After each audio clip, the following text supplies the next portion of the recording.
आइए दोस्तों, मैं एक आपको छोटी सी कहानी, एक बहन और उसके 7 भाई की कहानी बताने जा रही हूँ। कहानी को गौर से सुनिएगा और सभी भाइयों से विनती है कि अपनी बहन से प्यार करें। उत्तर प्रदेश के एक छोटे से गांव में रहने वाली कंचन एक साधारण मेहनती लड़की थी। वो अपने माता पिता की इकलौती बेटी थी और 7 भाइयों की बहन थी। कंचन की दुनिया उसके परिवार के इर्द गिर्द ही घूमती थी। वह अपने भाइयों को हर छोटी बड़ी ज़रूरत का ख्याल रखती थी, घर के सारे काम निपटाती थी और माँ बाप की देखभाल भी करती। लेकिन कंचन का स्नेह, उसकी देखभाल, उसकी मेहनत सब उसके भाइयों के लिए सामान्य था। सातों भाई अपने काम में मसरूफ रहते, किसी को भी कंचन की फिक्र नहीं होती थी। उनके लिए वो बस एक नौकरानी जैसी थी, जो हर काम कर देती थी बिना किसी शिकायत के। कंचन की माँ सुमित्रा अपनी बेटी के दुख को समझती थी। एक दिन उसने कंचन को अपने पास बुलाया और कहा, बेटी, तुम्हारी मेहनत और त्याग को ये दुनिया भले ना समझे, लेकिन भगवान सब देख रहे हैं।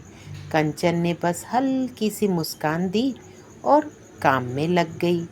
समय बीतता गया। एक दिन गांव में महामारी फैली। कंचन के माता पिता दोनों बुरी तरह बीमार पड़ गए। वो दिन रात उनकी सेवा में जुटी रही। उनके भाई उसके जो भाई अपने अपने काम और परिवारों में व्यस्त, माता पिता के हालचाल तक पूछने नहीं आए।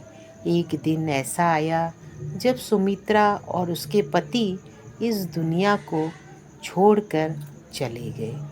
कंचन अब बिल्कुल अकेली पड़ गई थी। उसके दिल में एक दर्द था जो आंसुओं से बहता रहता, लेकिन उसके भाइयों के दिलों पर कोई असर नहीं हुआ। उन्होंने कंचन को अकेला छोड़ दिया। वक्त के साथ कंचन ने अपने आप को संभाला। उसने गांव में एक छोटी सी सिलाई की दुकान खोल ली और धीरे धीरे अपनी मेहनत से उसे बढ़ा लिया। उसकी मेहनत और ईमानदारी की चर्चा हर जगह होने लगी। उसकी ज़िंदगी में अब नए रिश्ते बने जो सच्चे और अपनापन भरे थे। एक दिन उसके सातों भाई, जिन्हें उनके कर्मों और लापरवाही के कारण समस्या घेर चुकी थी, कंचन के पास मदद मांगने आए। उन्हें देखकर कंचन के दिल में पुरानी यादें ताज़ा हो गई, लेकिन उसने अपने दिल को मजबूत किया और बिना किसी शिकायत के उनकी मदद की। कंचन की इस उदारता और प्रेम ने उसके भाइयों को अंदर तक झकझोर दिया। उन्हें अपनी गलतियों का एहसास हुआ और उन्होंने कंचन से माफ़ी मांगी। कंचन ने उन्हें माफ़ कर दिया, लेकिन अब वह आत्मनिर्भर और मजबूत हो चुकी थी।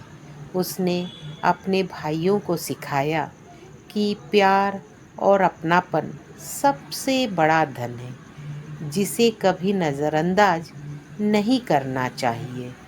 इस कहानी ने गांव वालों को सिखाया कि किसी के त्याग और स्नेह की कदर करना चाहिए, खासकर उस इंसान की जो तुम्हें बिना किसी स्वार्थ के अपने प्यार से सींचता है।